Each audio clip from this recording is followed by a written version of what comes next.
The sun streamed through the large windows of the downtown courthouse as a steady stream of people flowed inside. Among the crowd was Emily Carter, a slender young woman of just 18 years, with her hair in a simple ponytail and wearing a modest sweatshirt and jeans. To the casual observer, she looked like any other teenager, perhaps someone there to support a friend or family member. But Emily had a secret. Beneath her youthful appearance and casual demeanor lay one of the brightest legal minds of her generation. Emily had always been ahead of her peers. By the age of 12, she was reading legal textbooks for fun, and by 16, she had graduated from an accelerated law program with flying colors. Her passion for justice and her ability to think strategically made her a rising star in the legal world. But despite her remarkable achievements, Emily was keenly aware of how often people judged her based on her age and appearance. This court case was her first high-profile assignment, a civil dispute that had garnered media attention due to the wealth and status of the parties involved. Emily's mentor, a well-respected attorney, had encouraged her to take the lead. "You've got the brains, Emily," he said. "Now show them what you can do." But Emily had her own plan. She wanted to observe the courtroom dynamics without the burden of preconceived notions. As she entered the courtroom, her plan to blend in seemed to work perfectly. No one gave her a second glance, not even the bailiff, who waved her through with a dismissive nod. She slipped into a seat near the back, pulling out a notebook and pen, watching as the room filled with lawyers, clients, and spectators. At the front of the room sat Judge MOCKS, a middle-aged man with a reputation for his sharp tongue and even sharper biases. He was notorious for being dismissive of younger attorneys and unrepresented defendants, often making cutting remarks that left people humiliated. To him, the courtroom was not just a place of justice but a stage for his own performance. When the session began, the courtroom was alive with tension. The first few cases were routine, but Judge MOCKS presided over them with his usual air of superiority, barking at lawyers and defendants alike for perceived incompetence. Emily watched intently, making notes on his behavior and the strategies employed by the lawyers. When her case was called, Emily stood up and walked to the front. Heads turned as the room registered her youthful appearance. Whispers spread among the audience. "Is she representing herself?" someone murmured. "She looks like a teenager," another person added with a smirk. Judge MOCKS raised an eyebrow, his expression a mix of surprise and disdain. "Miss, are you lost?" he asked, his voice dripping with sarcasm. "No, Your Honor," Emily replied calmly. "I'm here to represent the defendant." The courtroom fell silent. Judge MOCKS leaned back in his chair, clearly unimpressed. "Represent the defendant?" he repeated, as though the words were foreign to him. "And what, may I ask, are your qualifications?" Emily stood tall, meeting his gaze without flinching. "I graduated from the University of Chicago's law program at 16 and passed the bar exam shortly after. I am fully qualified to represent my client." Her words caused a stir in the courtroom, but Judge MOCKS was not convinced. He chuckled, a condescending sound that echoed in the chamber. "Well, Miss Carter, this isn't a classroom debate. This is a courtroom. I hope you understand the gravity of what you're attempting to do here." "I do, Your Honor," Emily replied, her voice steady. The judge's mocking tone only seemed to fuel the prosecution's confidence. The lead prosecutor, a seasoned attorney named Mr. Hastings, smirked as he glanced at Emily. "This should be interesting," he muttered to his co-counsel, loud enough for others to hear. Emily took her place at the defense table, ignoring the whispers and sideways glances from the other attorneys. Her client, a middle-aged small business owner named Mr. Rourke, looked nervous. "Are you sure about this?" he whispered to Emily.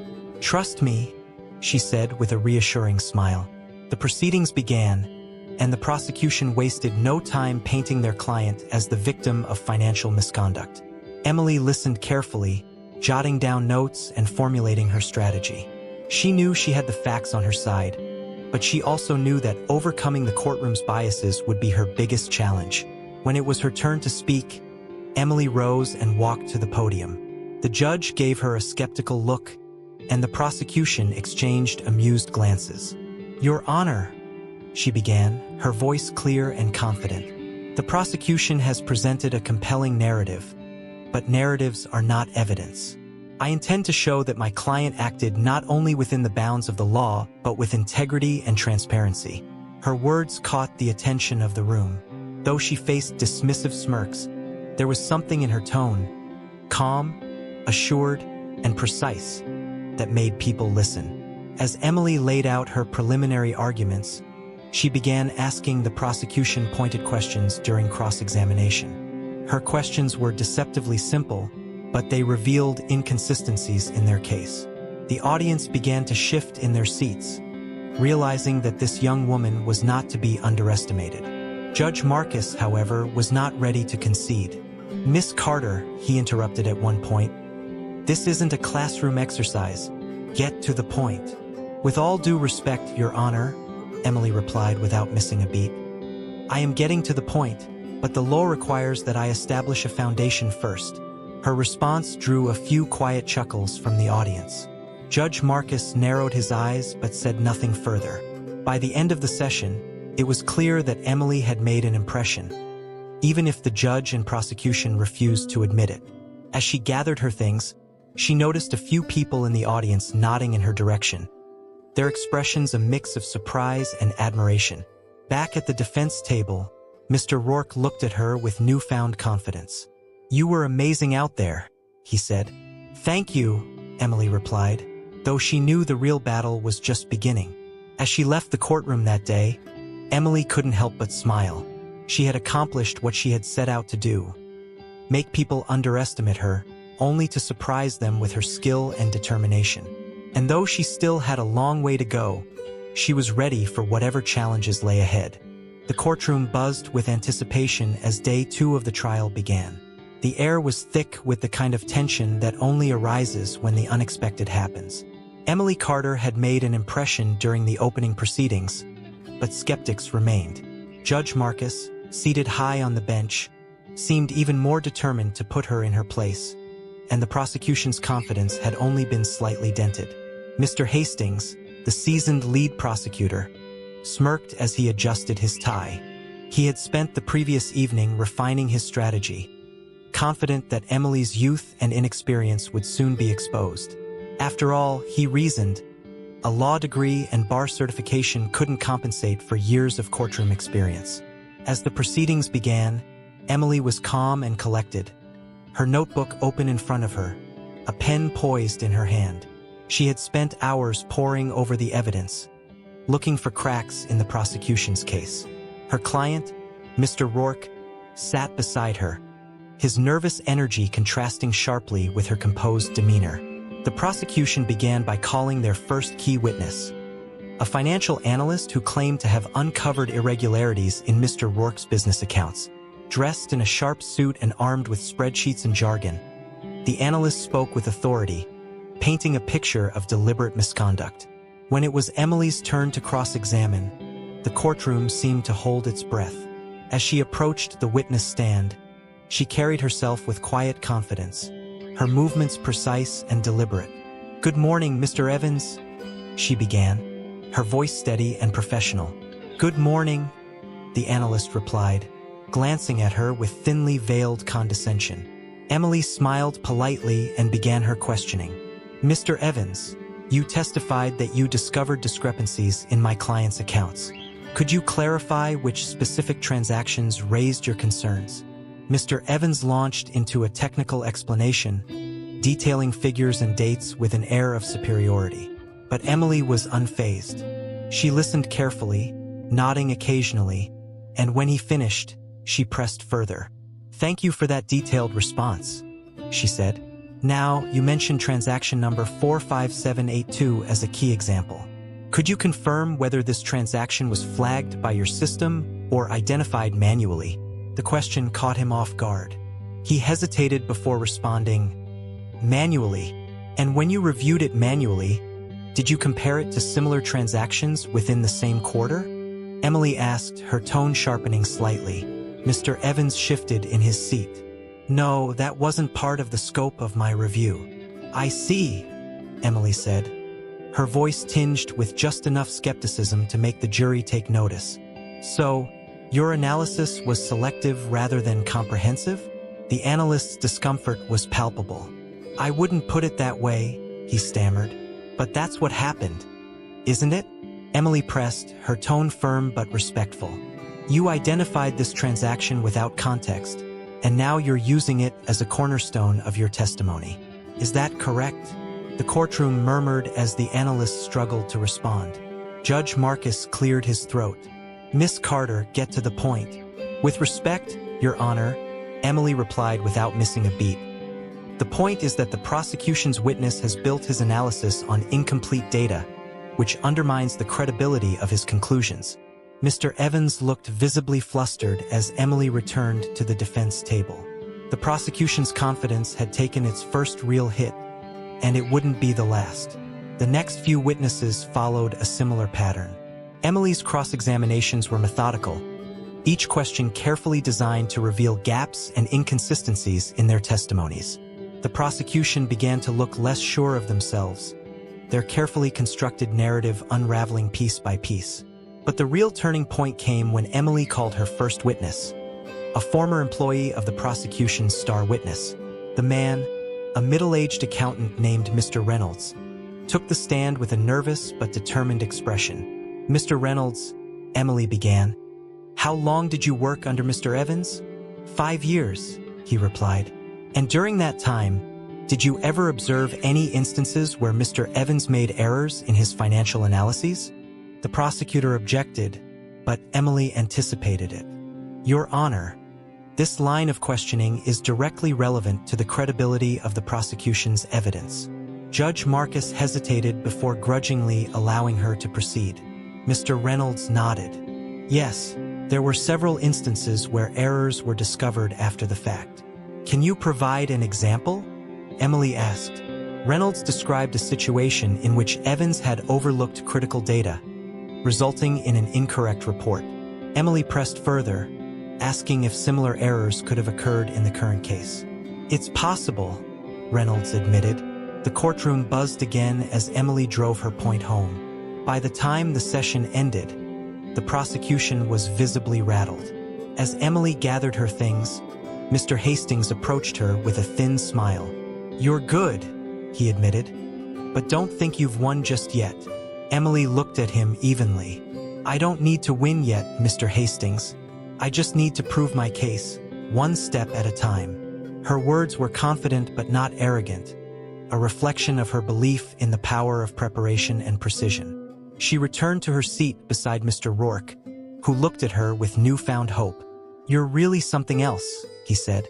Thank you, Emily replied. But this isn't over yet. The day ended with a sense of momentum on the defense's side. Emily's performance had silenced many of her critics, but she knew the hardest battles were still ahead. Judge Marcus, though begrudgingly acknowledging her skill, remained as skeptical as ever. The prosecution, while shaken, was far from defeated. As she left the courtroom, Emily couldn't help but smile to herself. She had come into this trial underestimated by nearly everyone in the room, but now they were starting to see her for what she truly was, a force to be reckoned with. The courtroom was packed as the trial entered its third day. The growing tension was palpable, with reporters and spectators eager to see what would unfold. Whispers and curious glances filled the room as people discussed the young attorney, Emily Carter, whose sharp wit and incisive questioning had left seasoned professionals stunned.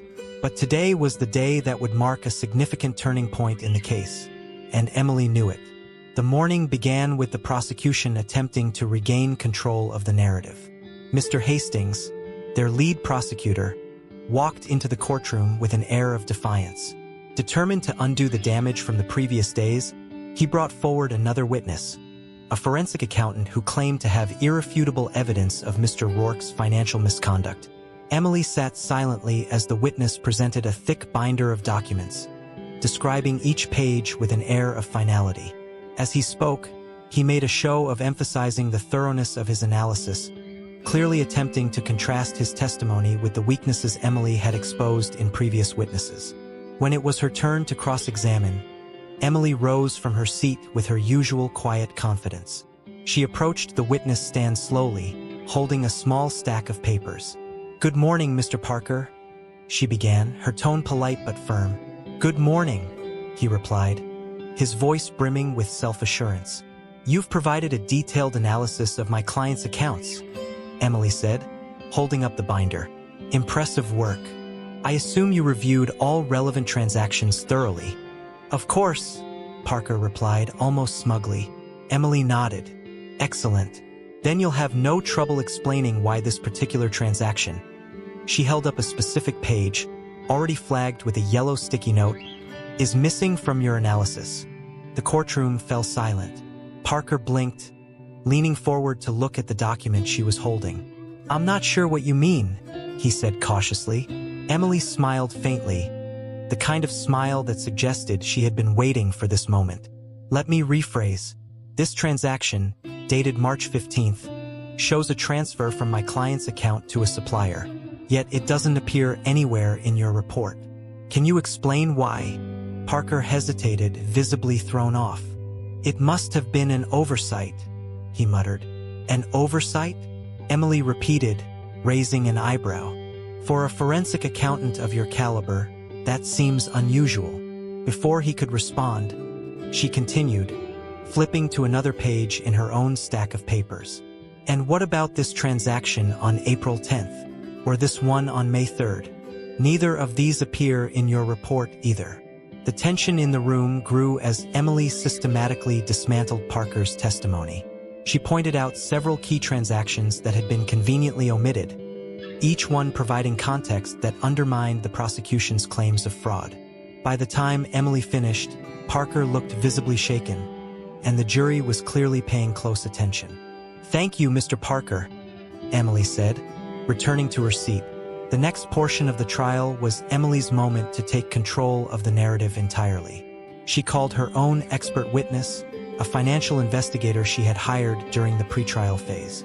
This witness, a calm and methodical man named Dr. Bradley, took the stand and proceeded to walk the court through a detailed analysis of the same accounts the prosecution had scrutinized. "Dr. Bradley," Emily began, "in your review of Mr. Rourke's financial records, did you find evidence of the fraudulent activity alleged by the prosecution?" "No, I did not," he replied confidently. "And can you explain why?" Dr. Bradley proceeded to outline how the transactions flagged by the prosecution had been taken out of context, their significance exaggerated by selective reporting. He presented evidence that showed how these transactions were consistent with standard business practices and supported by legitimate invoices and contracts. Emily's questioning was surgical, guiding Dr. Bradley through a step-by-step explanation that left no room for doubt. By the time he finished, it was clear to everyone in the room that the prosecution's case was crumbling. But Emily wasn't done. She had one more card to play, one that she had been holding back until the perfect moment. "Your Honor," she said, turning to Judge Marcus, "with your permission, I'd like to present a video recording as evidence." Judge Marcus raised an eyebrow but allowed it.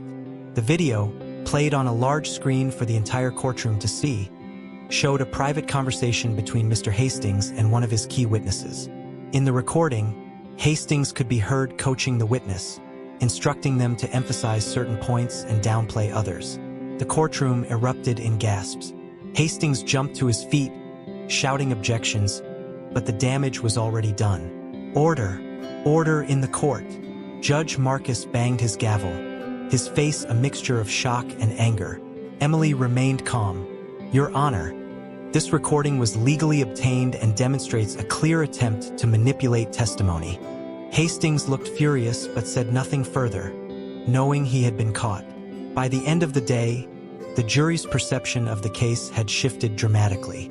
Emily had not only dismantled the prosecution's evidence, but had also exposed unethical behavior that called their entire strategy into question.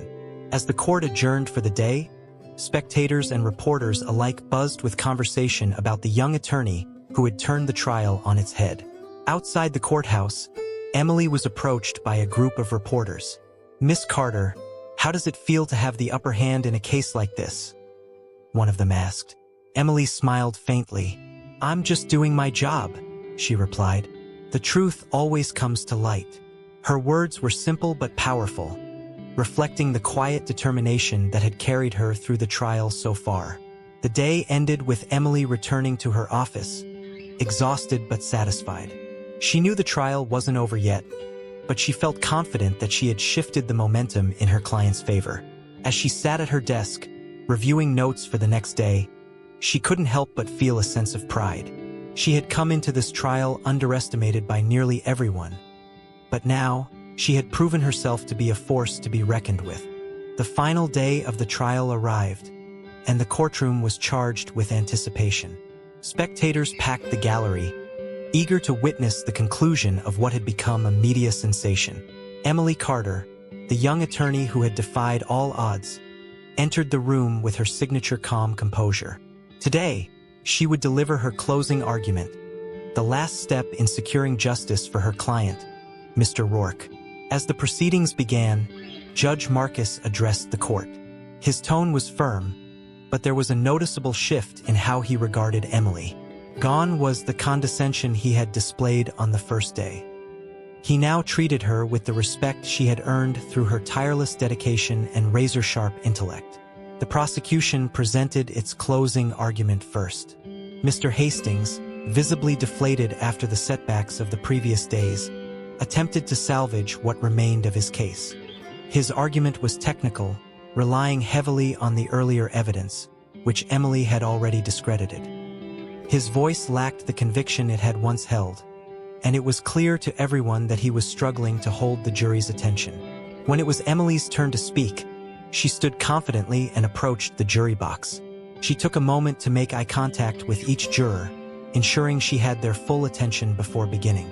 "Ladies and gentlemen of the jury," she began, her voice steady and clear, "over the past week, you've heard a lot of testimony, seen a mountain of evidence, and witnessed the unraveling of a case built on misrepresentation and manipulation. My client, Mr. Rourke, has been painted as a villain, a man who allegedly betrayed the trust of his colleagues and clients. But as we've demonstrated, the truth is far different." She paused for a moment, allowing her words to sink in. In their eagerness to prosecute, the opposing counsel ignored critical facts. They cherry-picked evidence, omitting key transactions that provide context and clarity. Worse yet, they engaged in unethical behavior, coaching witnesses to deliver scripted testimonies. Is this the kind of justice we stand for? Is this what we want our legal system to represent? Emily's tone grew more impassioned as she spoke, her words resonating with conviction. She reminded the jury of the forensic accountant's omissions, the expert witness's unbiased findings, and the damning video that revealed the prosecution's misconduct. "My client," she continued, gesturing toward Mr. Rourke, "is not a perfect man. None of us are.